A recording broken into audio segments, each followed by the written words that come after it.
কাঙ্ক্ষিত দাবি কাঙ্ক্ষিত জায়গায় পৌঁছার জন্য 20% যে জায়গায় সেটা এখন পর্যন্ত আপনারা হয়তো পান নাই। আমি সরকারের কাছে অনুরোধ করব 5% এনাফ নয়, বিশেষ বিবেচনা আপনাদেরকে করতে হবে, বিশেষ বিবেচনা আপনাদেরকে করতে হবে। তবে একটা কথা বলবো,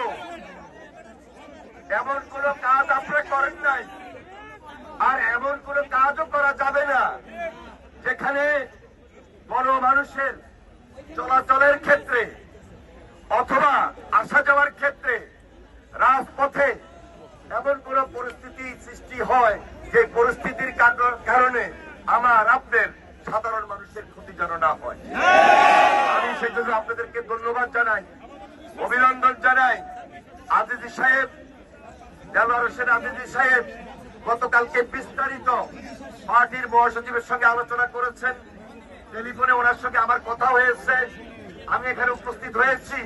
আমাদের প্রশিক্ষণ বিষয়ক সম্পাদক এবিএম মোশাররফ হোসেন আমার সঙ্গে উপস্থিত হয়েছেন। আমরা দলের পক্ষ থেকে এসেছি, আপনাদের সঙ্গে আমরা আছি, আমরা আপনাদের সঙ্গে থাকি। কোনোভাবে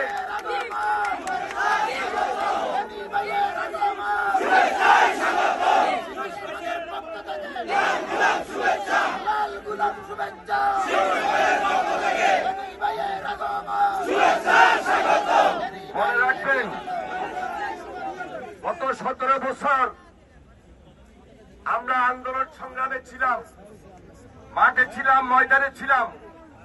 আপনাদের আন্তরিকতা ছিল, আপনাদের সহযোগিতা ছিল এবং সর্বশেষ জুলাই আন্দোলনে আমরা সবাই একটা ঐক্যবদ্ধ আন্দোলনের মধ্য দিয়ে বাংলাদেশকে একটা সুন্দর, বাংলাদেশকে একটা উন্নয়নের জায়গায়, বাংলাদেশটাকে বিনির্মাণ করার জন্য আমরা এক এবং ঐক্যবদ্ধ হয়েছি। এই ঐক্য দৃঢ় ঐক্য, এই ঐক্য